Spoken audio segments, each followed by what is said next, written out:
So we have earnings season. Of course, we're starting the month of August tomorrow, Wednesday, and we expect more of these releases. But of course, yesterday we got quite a number, about 5 or 6 earnings. 3 of these also in the banking sector, but 4 of them, to be more precise. Then you had Nigerian breweries on the street, as well as Seplat Petroleum. That's where the stock market got its bearings back on Monday, the first trading day of this week, the final Monday in the month of July. The stock market went up 0.84%. But this is what Vativa Capital pushed out yesterday, which relates to the banking sector. Very interesting. And it was titled, Nigerian Banking Sector, Twitter War is Over.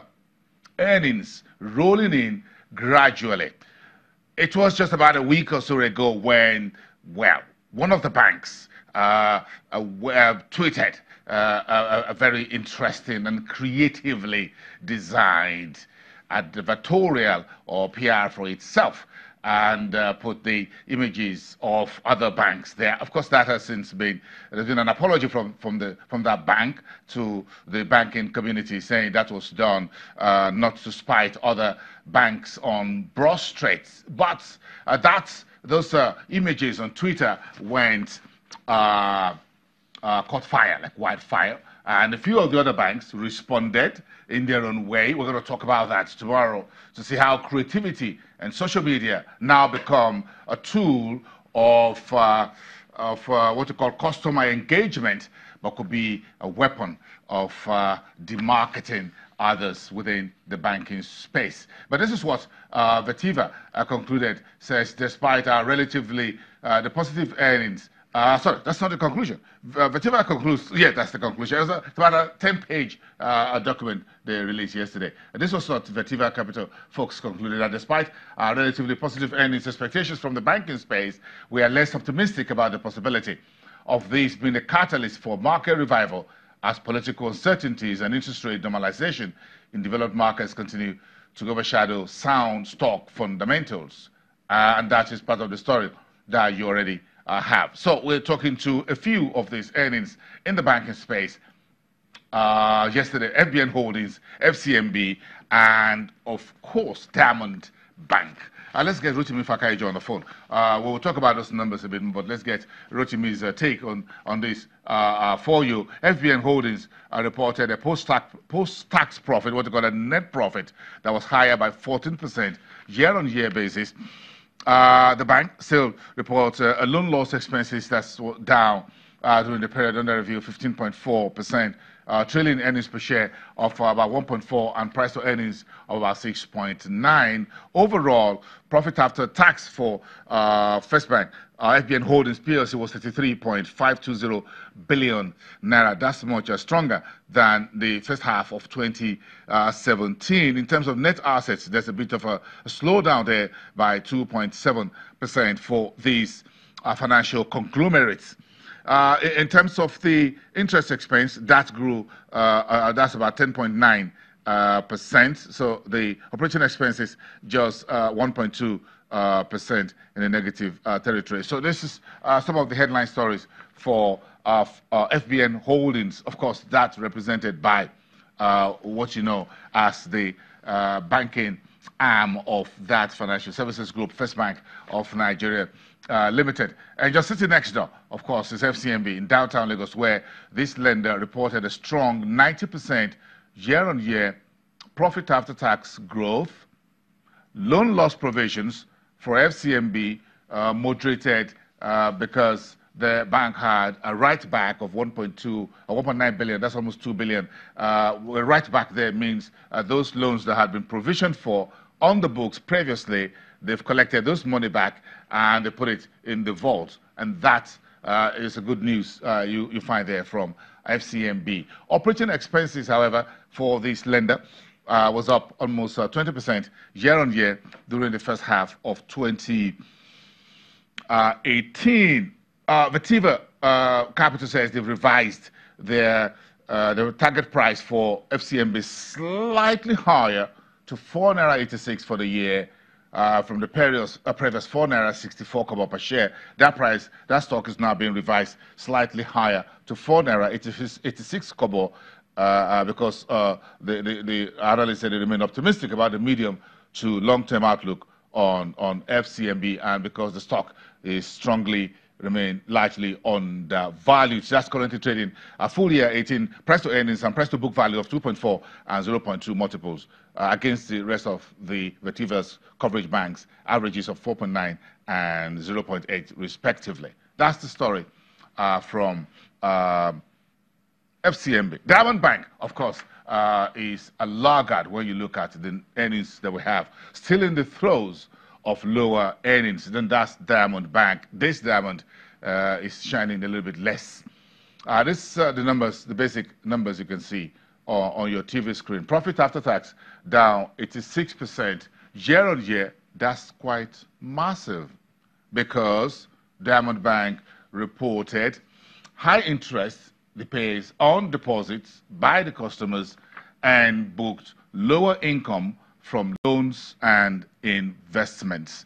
According to a statement released yesterday from the Public Relations Unit of Diamond Bank, it says the non-interest income of the bank went up 6.4 to 18.8 billion on higher fees from retail transactions on its mobile platform. Customer loan volume, however, decreased by 3.6% to 728.7 because of maturities of exiting new loans during the period. So maturing loans exit new loans. So the bank booked fewer loans in the period under review. Investments in fixed income securities increased 8%, but earnings on investment declined. The CEO, Uzoma Dozie, says, well, the economy is still a little bit pressured, but the bank is positive that despite a tough 6 months being reported, the final paragraph, the outlook for 2018 remains bright for the bank, quote, as we continue to focus on a return to strong profitability and improvement in other key businesses. That's the story from Diamond Bank. Let's get Rotimi Fakayejo still to share his thoughts with us on where we are on these earnings, in particular from the banking space. Rotimi, good morning. Good morning, both. It's good to have you on the phone.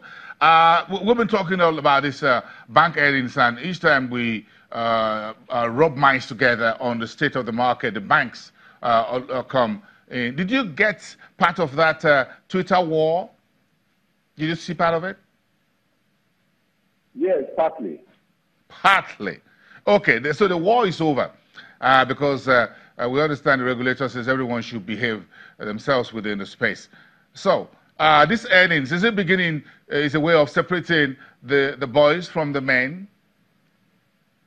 Yes, definitely. But I won't fully agree with you with respect to the result of...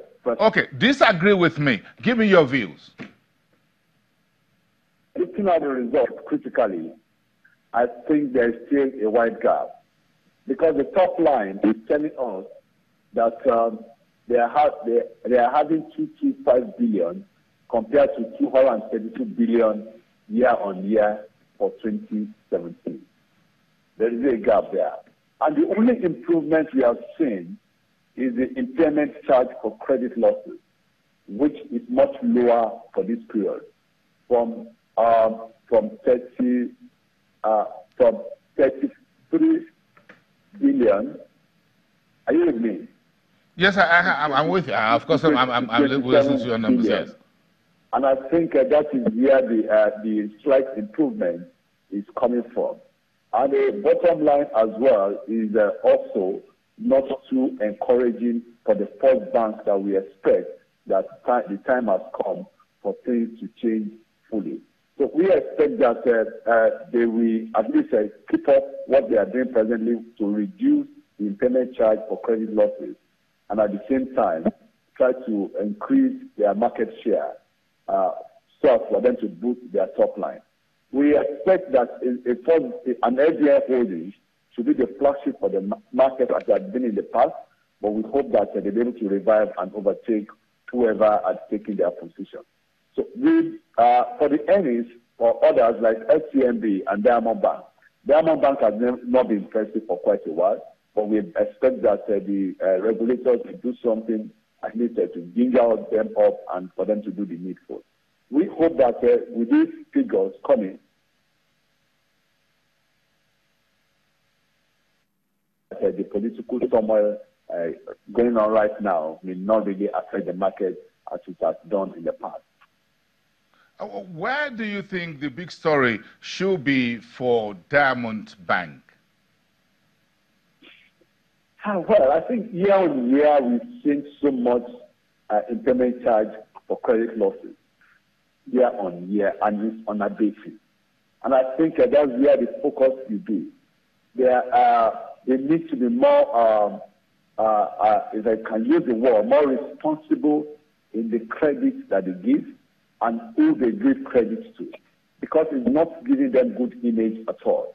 Investors have lost so much money by investing in that stock, and it's not coming forth for them at all in any positive way. So I believe that they need to be more risk averse, and they need to look at the quality of the credit that they are giving out and see how they can recover as much as possible for those ones that are failing. Switch gear with me to FCMB. Do you think this bank, FCMB, is getting out of its own non-performing loans, bad loans booking scenario with its numbers?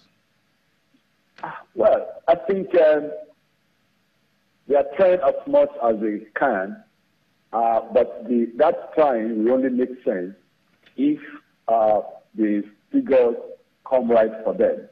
And for what we are seeing in their figures as well, the impairment charge for credit loss is really something down.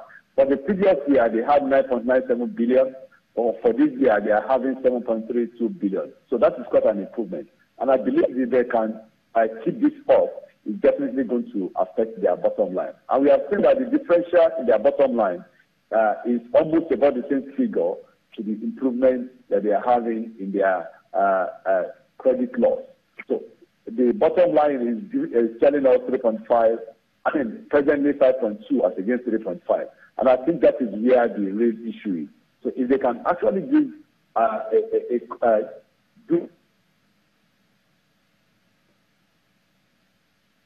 the recovery of credit and the performance of the credit, then definitely I believe it's going to go a long way for them. But if you look at these banks that have so far reported, myself and my colleagues are not too impressed. Yes, but again, one recurring story among the banks, as we've seen this lenders report, relates to credit, and credit. The business of banking is to take deposit and give it out as credit, take from the left hand and give to the right hand, in the manner of speaking. Yes. So they will have to give credit whether they like it or not. Yes, they can't have continue in business without giving credit. But who are they lending to, and in what sector? And we know the conditions in Nigeria that the business environment is not very friendly. Everybody agrees with that. But at the same time, too, I think there needs to be their risk management has to improve greatly, and I think that's where it is. Most of the banks in Nigeria, they should at least go a little further by overseeing what their customers are using the funds to do, and also guiding and advising them when the need arises. But we've seen a situation whereby if there is a little heat, they come very hard on those banks, on those customers, and at the end of the day, everybody is a loser.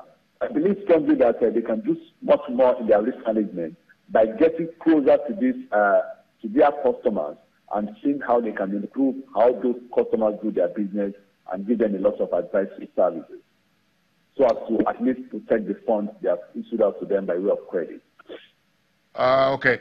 Rotimi, we're just getting into the deep end of the earnings. The big boys are not yet out with their numbers. You agree with me? GT, yes. Access, Zenith, UBA.